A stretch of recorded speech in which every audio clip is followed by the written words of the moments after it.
Vamos agora para a síntese do livro do profeta Abacuque. O item 1 diz: a iniquidade de Judá e seu castigo pelas mãos dos caldeus, e a intercessão do profeta. Bom, então este primeiro capítulo, nós vamos estudar do versículo 1 ao 17, ele tem umas divisões. Você tiver com a sua Bíblia, começando no versículo 1, né, que ele diz: peso que viu o profeta Abacuque, tá bom? Ou a palavra, o oráculo de Abacuque. Do versículo 2 ao 4, Abacuque ele vai fazer um questionamento a Deus. Questionamento não é murmuração, né? O questionamento, aquele questionamento: Senhor, eu quero entender o que está acontecendo com o teu povo. Em muitos livros e até em pregações eu vejo pessoas comparando, por exemplo, os profetas, o que Abacuque vai falar que ia acontecer com Israel, com o que acontece com o Brasil. Eu não gosto muito dessa comparação, não. É verdade que Abacuque vai profetizar que havia injustiça, onde o rico era favorecido no momento do julgamento e o pobre não, tá bom? No Brasil acontece isso, né? Tá bom? Condenação em primeira instância, segunda instância, só para o pobre. O rico, o poderoso, o político é só em terceira instância, que talvez não chegue nunca. No momento que eu estou gravando essa aula, nós sabemos que isso acontece no Brasil. Porém, a palavra do profeta é melhor nós aplicarmos à igreja de Deus, tá bom? O que o profeta está reclamando é que dentro do povo de Israel, ou seja, no meio do povo de Deus, acontecia injustiça, irmão contra irmão. Então, no versículo 2 ele diz: até quando, Senhor, clamarei eu, e tu não me escutarás? Gritarei violência e não salvarás. A violência aqui ainda não é de outras nações contra Judá. Essa violência virá. Interessante que o termo violência aqui no hebraico é o termo Hamas. Você já deve ter ouvido esse termo, né? Bom, na verdade é uma coincidência o termo hebraico Hamas com o termo árabe moderno Hamas. O termo hebraico Hamas significa violência. O termo árabe significa empolgação, ação, né? Pessoa que toma uma atitude que pode ser até indefesa, né? Mas é significativo hoje um dos maiores inimigos de Israel ser um grupo que se identifica como Hamas, que em árabe é empolgação, tá bom? Mas que em hebraico é violência. Então, nesse caso aqui que Abacuque profetiza, era a violência do povo de Deus contra o povo de Deus. Era como o pobre era tratado, como o menos favorecido era tratado. E no versículo 3 ele diz: olha, por que razão me fazes ver a iniquidade e ver a vexação? Porque a destruição e a violência, novamente Hamas, estão diante de mim. Há também quem suscite a contenda e o litígio, né? Por quê? Então, eles estavam, tá bom? Sempre entrando em contenda, povo de Deus contra povo de Deus.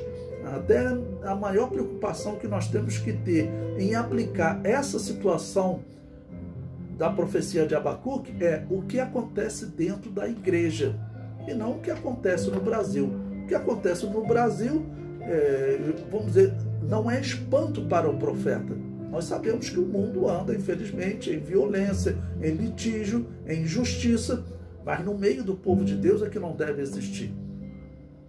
Mas nós sabemos que existe muita rivalidade no nosso povo, desde os ministros, tá bom? Das instituições, convenções, tudo, desde os ministros até a ovelhinha simples. Ouvimos, né, diariamente, às vezes numa mesma congregação, uma ovelha dizer para outra: nem me salto, que é uma parte do Senhor, tá bom? Não quer nem ser cumprimentada. Então esse tipo de coisa não deveria acontecer. Eu vou ler aqui Gálatas capítulo 5, versículo 15, é um texto que o apóstolo Paulo usa uma expressão que nós podemos fazer um paralelo com o que o profeta falou, né? Eles estavam em litígio, né, em intriga, o povo de Deus. Diz assim o apóstolo Paulo na carta aos Gálatas, capítulo 5, versículo 15. Se vós, porém, vos mordeis, tem que dar uma pausa nisso, né? Se vós, porém, vos mordeis e devorais uns aos outros, vede, não vos consumais também uns aos outros. Quer dizer, a quantidade de contenda que acontecia, tá bom, no meio do povo de Deus, era algo que deixava o apóstolo Paulo assustado. É isso que está acontecendo com Abacuque, tá bom? Em Israel, isso acontecia.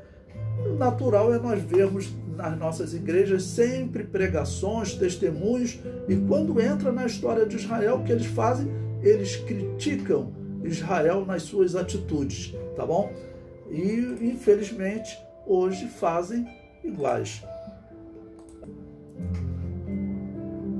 Bom, então chegamos no versículo 8, eu destaquei aí, diz o seguinte: voarão como águias que se apressam à comida. Então havia essa violência, esse ramaz em Israel. Eles tratavam com violência o seu irmão, nação contra nação, israelita contra israelita, tá bom? E agora virá a violência de fora. Então, a partir do versículo 5, Deus começa a responder o profeta, tá bom? E Deus diz, olha, vede entre as nações e olhai e maravilhai-vos e admirai-vos, porque realizo em vossos dias uma obra que vós não crereis quando vos for contada. Porque eis que suscita os caldeus, nação amarga e apressada, que marcha sobre a largura da terra para possuir moradas não suas. Horrível e terrível é, dela mesma sairá o seu juízo e a sua grandeza. Tá bom? E chega no versículo 8. Então, Deus começou a responder o profeta, tá bom? Dizendo que eles seriam trazidos contra Israel para punir Israel por essa violência. Daniel foi revelado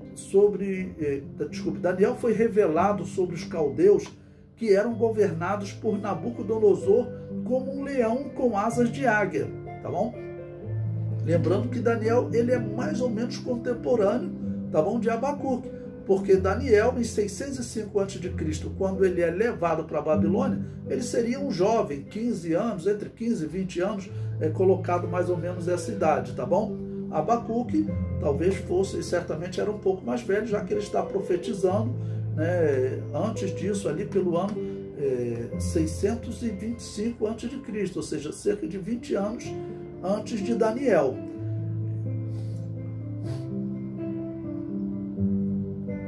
Leão e águia são usados por Jeremias para descrever Nabucodonosor. Você pode ler lá em Jeremias capítulo 4, versículos 7 e 13, e também o capítulo 49, versículo 19 a 22, e o capítulo 50, versículo 17 e 44.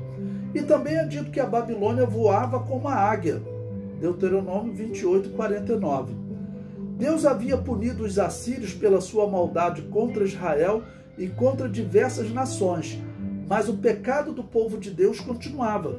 Os caldeus que tinham a Babilônia como capital, que foram usados para punir os assírios, serão usados também para punir o Reino do Sul, punir a Judéia.